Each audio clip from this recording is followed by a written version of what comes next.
some interest in this hand-painted stuff, and perhaps there's not enough other people out there explaining how to go about doing it. I don't know. But yeah, I'm gonna, paint this and talk a bit about it. If that sounds like it's of interest to you, maybe this video will help you, maybe it won't. I don't know. But either way, I think I'm gonna get started. Okay, to save some time, I just went ahead and modeled this in advance. It's so simple, I didn't really figure it was worth showing. The way I did the UVs is not how I normally would do it, but what it'll do is make me only, or allow me to only have to paint one side, and it'll just kind of repeat it around, rather than, I didn't see any reason to, paint multiple sides of this thing, since they're going to be so similar anyway. I'm using the Google Summer of Code paint branch, which you can find builds on graphicall.org. Um, Most of the features are planning to be merged around 2.72. So if you're watching a video, in the future, watching this video in the future, and you have a build after that, you should have these features. One of them that it has is if you don't have a texture on your model and you go into texture paint mode, it'll automatically set one up for you. So even if this is like the default cube without UVs, I could just go into texture paint mode and start painting on it, and it'll work, which is really nice. And that's managed over here in this layers tab. Like if I had multiple materials and textures or stuff, all that stuff would be listed in here, and then you can select between them so you know which one you're painting on, rather than, the old way where you have to tab in and out of edit mode. And as you can see, you can add more textures through here too, which will automate, rather than, manually doing it with all these settings. So that saves a lot of time. It's not perfect. I noticed that like this did not update. If I select this, it will. But even then, I can't see the UVs, so I still have to, do the old-fashioned way where I tab into edit mode and pick a texture and come back out. You can see now I have the UVs over here. So maybe some of that stuff would be fixed. I don't know. I don't know how complicated that is. Another thing you might have noticed is these new brush icons up here. The presets are actually exactly the same, at least in this build. I'm not sure if there's any plans to change these or not. I don't find these very good for painting. If I just do a stroke, you can see that this edge is pretty blurry, which is not very ideal if you're wanting to do sharp detail. But on the other hand, it's really prone to stepping. You can blend with it, but just not very easily. It's just somewhere in between not being very useful either way. So I find that when I'm using these default presets that I have to fiddle with this curve a lot, which I don't like to do when I'm painting. When I'm actually painting, I just like to think about painting, light, shadow, color. I don't like to think about brush settings. There are these presets down here which are okay, but I think they seem to be more calibrated for sculpting maybe. Like if I do this max has no fall off at all, it should give me a very crisp edge, which it does, but it's pixelated. And to be fair, this is because it doesn't have anti-aliasing, it's not really the curve's fault. Either way, not very good for painting. So what I usually do is I just make a couple of my own beforehand. I have an entire set, but Blender has this fake user data block system that makes it really complicated to get brushes in and out of Blender, and it saves with the file. Then you have to go and delete the other ones that aren't very useful, which means you have to unflag it, delete, restart Blender. It's a really big mess. I could make an entire tutorial just on this data block system. It's so confusing. So instead, what I usually do is I just, take these presets and then just overwrite them with settings that I do like. It only takes a few seconds once you're used to it anyway. The way the curve works is the left side is the center of the brush and the right side is the outer edge. So you're just dealing with the radius. The up and down is how transparent the pixels are in that area. So right now I have like a max brush setting. It's completely opaque pixels all the way across, which gives me this stroke that I just talked about that has the pixelated edges that I don't like. To fix those, all you have to do is just add a fall off. So something like that. And again, this is center, totally opaque pixels, just right at the end, we're just kind of blurring it out. And that'll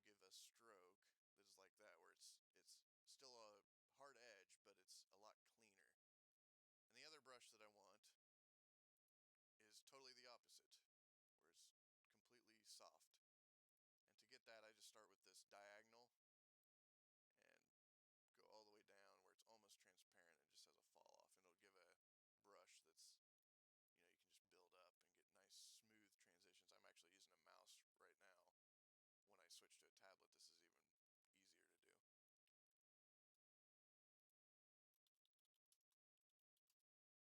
Another thing to be aware of with the presets is that the color picker is actually not a global setting, it's per preset. Each preset will have its own color. So if I select red on the soft brush and then switch to hard, you can see that it's not red anymore, it's white. That's what I had last selected. This can be tedious sometimes, I find, when painting, because I will be painting something, and then I will want, a darker value maybe. So I select it on the color picker, but then I want a smoother transition, and so I switch brushes, and I don't have, it's still there, but it's on the other brush. I have to reconfigure this brush to have that same color, which can be annoying. Sometimes you can color pick your way out of it, just color pick a thing and then reselect it, but other times it's just, you just kind of got to deal with it. I don't know if there's any plans to change that or not. Just something to be aware of.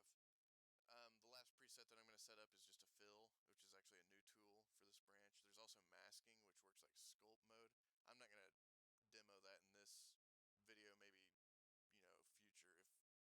if maybe I'll make a tutorial on it in the future. I am going to use fill. It's pretty simple. It's just a flood fill. And I'm going to just use it to set up kind of a base color. Kind of from a blue down to like a purple. I want like a cool brick look for most of this. So something around there. And just to make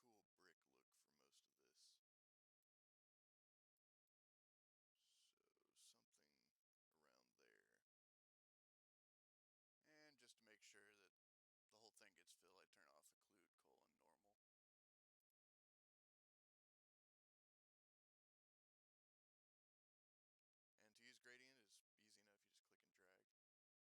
And to use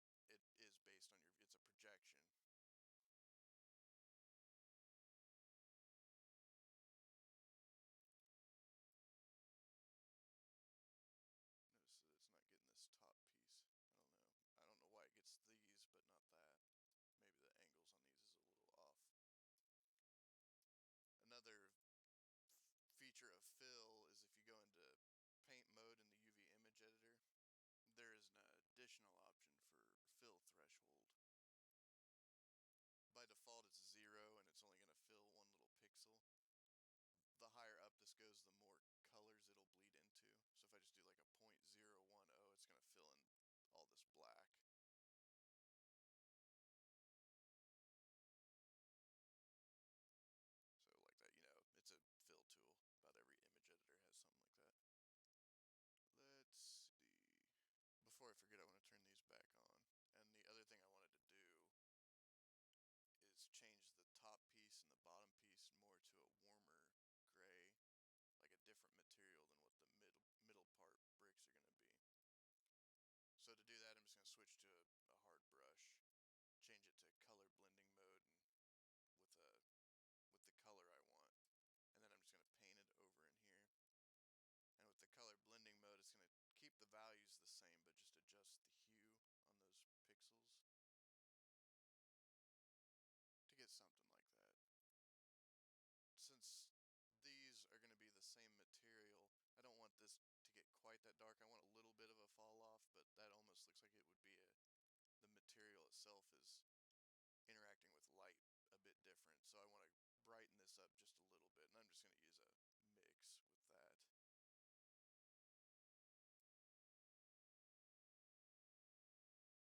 I still want it a little bit darker than the other one for the fall off, but I want them to look like it's the same kind of material, just under a bit different lighting conditions.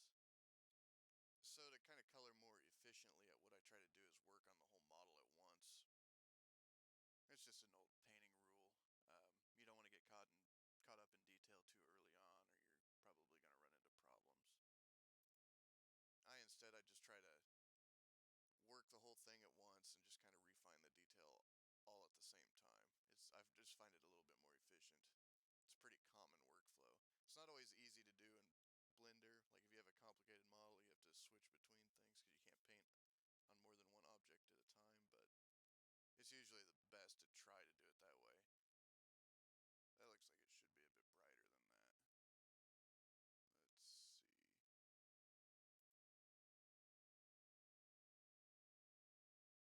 You can see that there's a face pointing almost straight up. If light was coming down, it would catch quite a bit of light. And on the other hand, underneath these, there should be more shadow.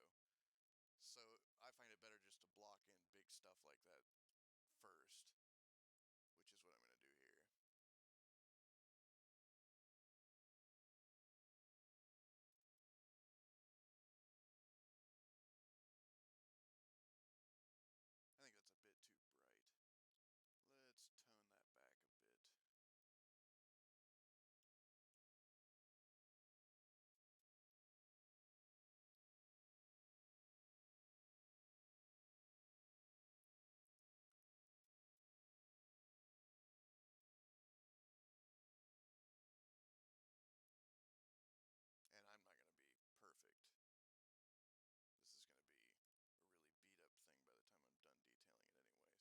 to get perfectly straight lines.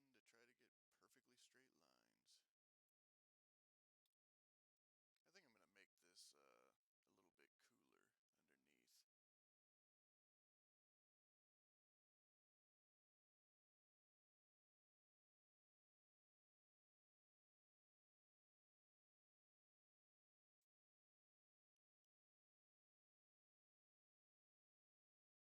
make this a little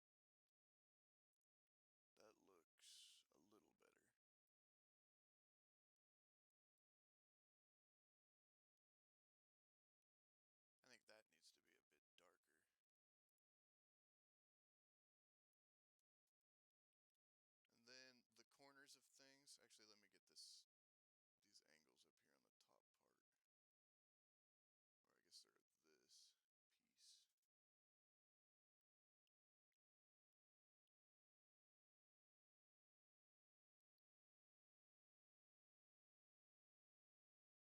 Because you know this thing, if this thing was outdoors, you know, there'd be dirt flying everywhere and this thing would get pretty dirty. But it also erodes from, you know, the wind blowing the dirt. And the weakest points on things is usually the edges. And so it chips away pieces and then exposes new material, if that makes any sense. So I usually use that, you know, to pull. You know, I'll make these corners lighter and stuff. You'll see what I mean.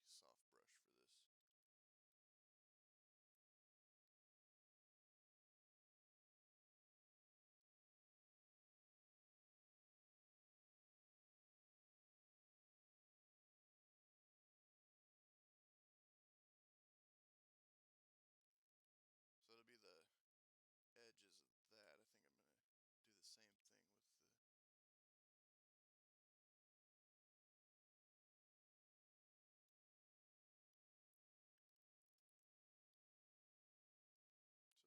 So something like that. And I'll probably... Yeah, I'll do these two.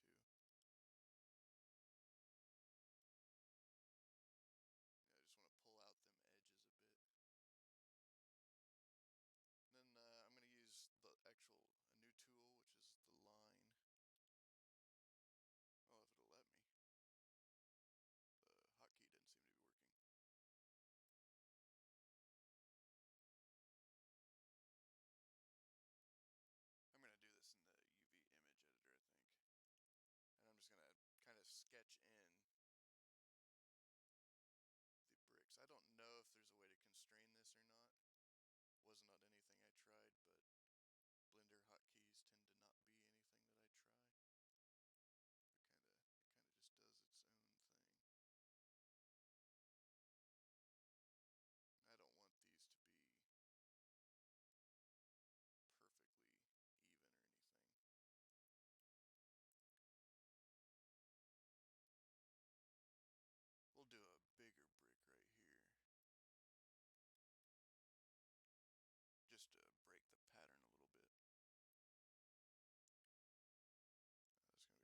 stones for the base. So, let's just do some color variation stuff. A lot of people, it's a style choice. A lot of people will do, their habits is I'll do a blue, and then down in the shadows it'll be a dark blue, and then in the highlights it'll be a light blue. I tend to go for more analogous color schemes, I guess. And analogous means on a color wheel, the colors are close to each other. It happens in nature a lot. If you see, like, grass, the grass will be green, but the highlights on the grass will be like a more yellow green, and then the shadows will be more of a blue green. It's because the direct light is getting hit by the sun, so it's a warmer color. The shadows is from the reflection of the blue sky. And I usually try to do that. I vary it even more sometimes. Just, experimentally, I'll just start throwing reds and stuff in there. I don't know if I'm going to do that in this demo or not. Maybe. So to do that, you just don't really be too careful, but I want to just, start dabbing in some colors here. Oh, I'm on a line. No wonder it's so screwy. Let's try this again. Maybe get some more greenish blues in there. And there's a property of colors that is, it's all relative. If I do a gray, since I'm on a blue, if I just go straight gray, no color at all, and put it on this blue, it's going to look almost like it has warmth in it, almost like it's like this. It really does have some color into it. Even though it doesn't, it's pure gray. On the other hand, if you put it on a warm color, it almost looks like it has blue in it. And every color will do that, but it's easiest to see with gray. So sometimes I will just, start dabbing little blotches of gray in there. It seems counterintuitive, but just adding gray can actually add color variation because you get warmth without actually adding the complementary color to whatever you're painting on. So I'm just dabbing around here. This will make more sense later on why I'm doing this. I'm just trying to get color variation in there. I'm not really trying to paint the bricks. I'll come back and blend these, but for now I'm trying to generate happy accidents basically. I think I will try to push this a bit and maybe throw some oranges or something in there. Some reds. Let's do these two because I don't want to just work on one area like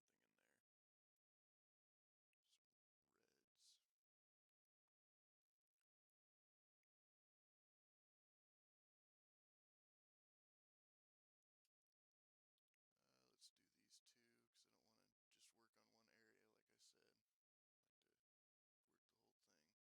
I like to work the whole thing.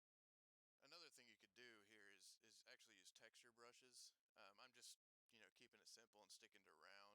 It's there's a tendency for a lot of people they focus more on the brushes than the actual art aspect in digital at least. Back when I was on gouache, nobody ever asked me what kind of brush I use, but in digital it's always, oh, if I just had his brush I could paint just like him, which it's not really how it works. But having a texture on it can speed things up quite a bit.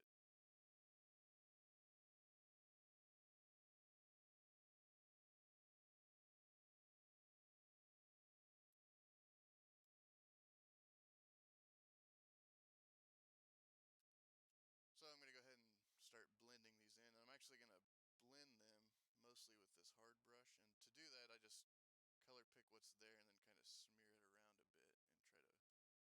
it work. And I'm paying attention to the value. Color you can kind of do whatever you want with, but value it'll look really wrong if you don't do it correctly. And value is just how dark or light a color is if you didn't know that. Color is almost like an illusion. Different animals see different amounts of color, and even between humans, some are colorblind, and I've read that some women in the population can actually see more colors than the average human can.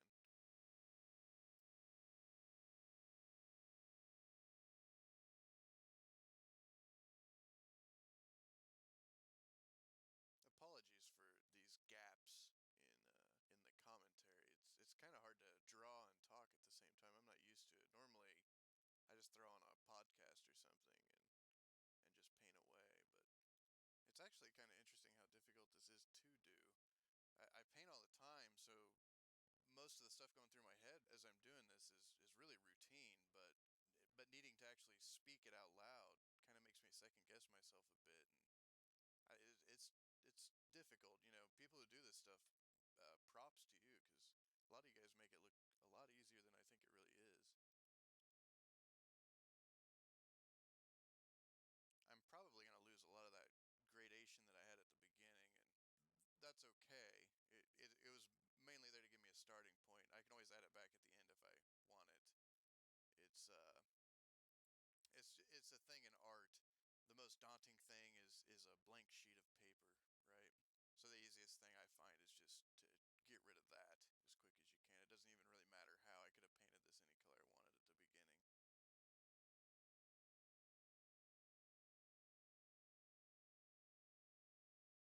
wanted at the beginning. I'm not too concerned at this point if I lose that initial sketch that I had. By the end of it, the lines are too perfect, and I don't want to keep it that way. I don't want to say it's not realistic, but I don't find it interesting, I guess.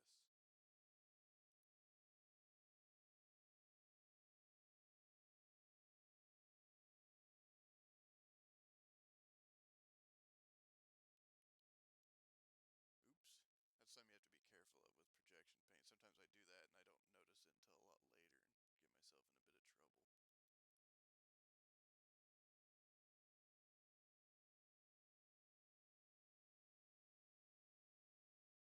and get myself in a bit of trouble. Oh, and this is the color palette. I didn't show that. I don't usually use that. What happens is if you hover and have the color picker selected, which is S, and then you click, it'll add the colors to that. In most image editors, the way you color pick is you hold down a button, is usually Control or Alt, and then you click on something to pick the color. In this case, you just have to hover, and I'm not used to that, so oftentimes I'll have like 20 colors by the end I'm painting in this color palette that I didn't even intend to do. It's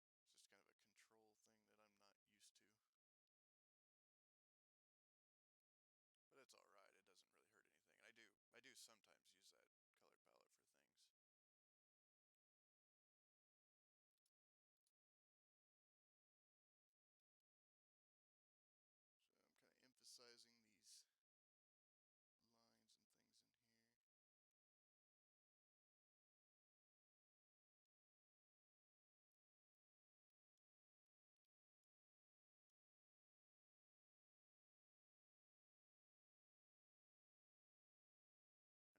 But it's alright, it doesn't really hurt anything. And I do sometimes use that color palette for things. So I'm kind of emphasizing these lines and things in here. I'm just putting some orange up there.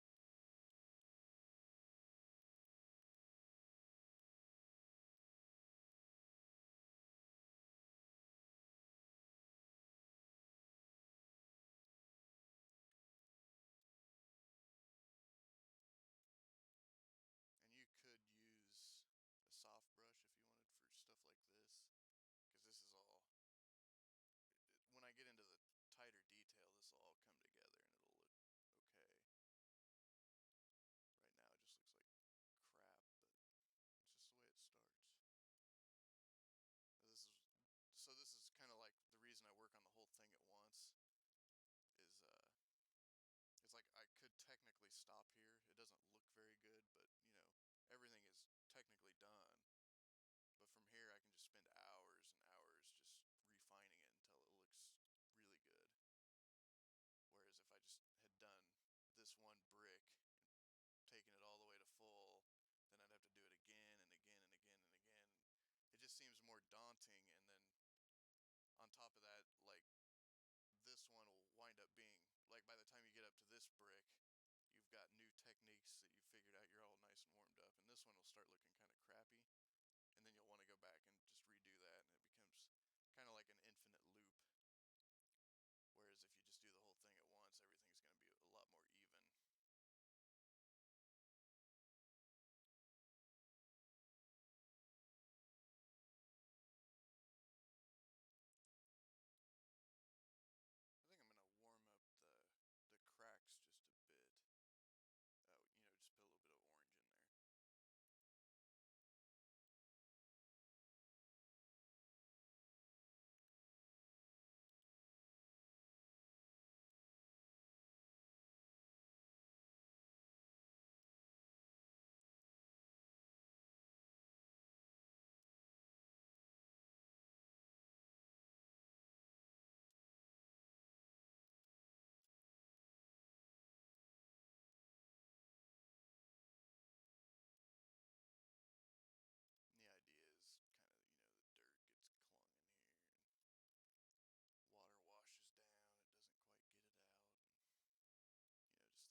less like splotches of paint, more like solid objects at least. I'm gonna add in some orange down here too for the same reason. This is gonna it's gonna wind up looking like dirt by the end of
it.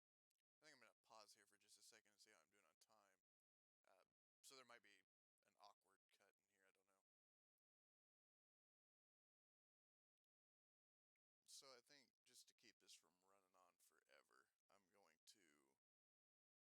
kind of show you how the detail and stuff like that works, and then I'm probably gonna cut and then kind of come back and show you at the end and maybe explain a few more things. So there's not really any reason, like if I just do one of these, there's not really any reason to go, and paint all of them because it's the same principles over and over again. But basically the tighter detail you do, I'm just making a little crack here. The tighter detail you do, the sharper your image becomes. So if I just do a crack here and I'm going to really pull in, make some, really detail this thing.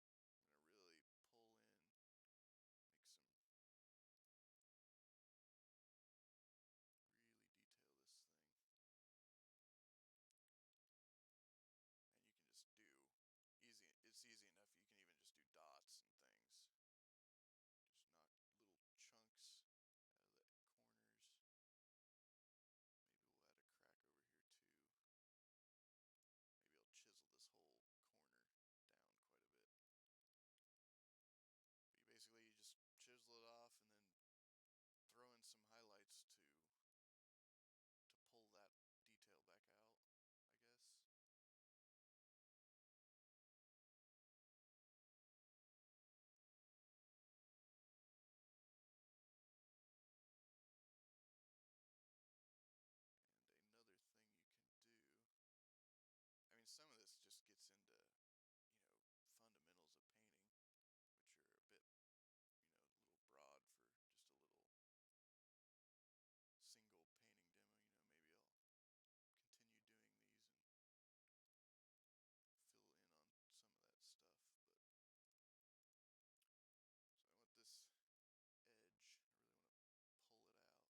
this stuff does. It starts to look like a kind of a polished face, but with a lot of color variation in it.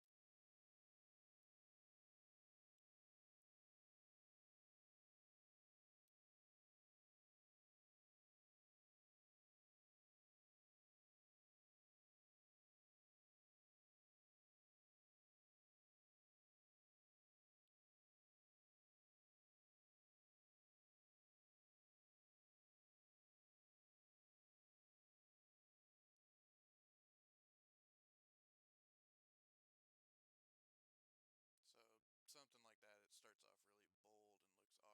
bold and looks awkward, but if you zoom out and you take it into, in the full context of things or whatever, it'll fade, and not draw as much attention to itself. But I think, stuff like that, it adds a lot of life to the thing, I think.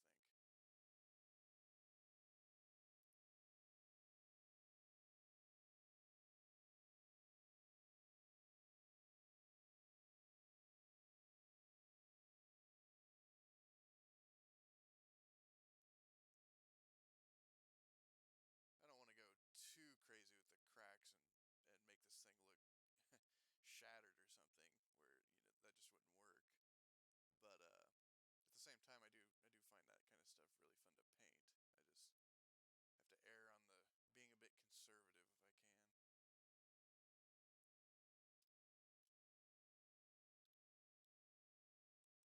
You can see it doesn't take much to really pop out these shapes.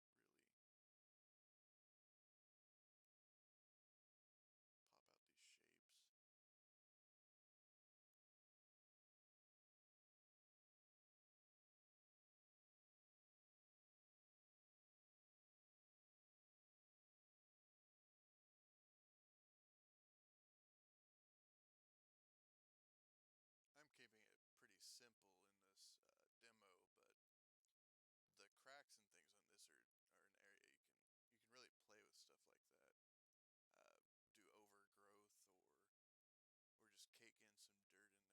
Uh, do overgrowth or just cake in some dirt in there and things like that. Just for time's sake or whatever, I'm just keeping this pretty minimal than how I would normally do it. But I find stuff like that really really fun to paint, and it really it adds a lot of character, I think, to stuff like this when you can put things like that in.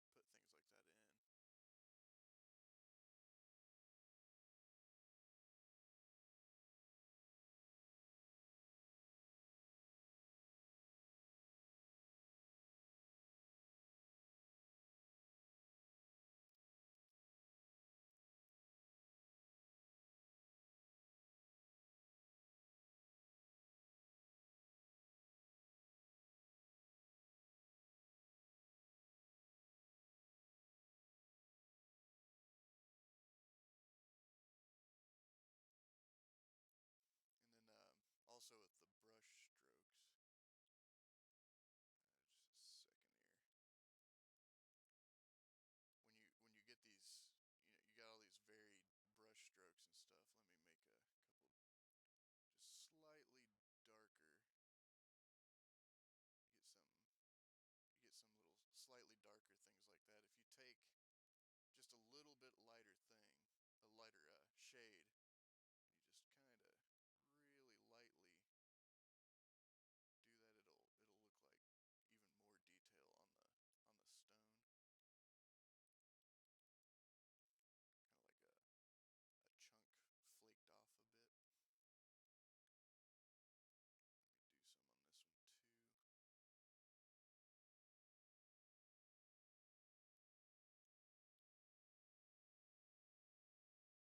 So again, I got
So what I'm gonna do is, go ahead and cut this, finish it off, then come back, talk a bit about it, and call this video done.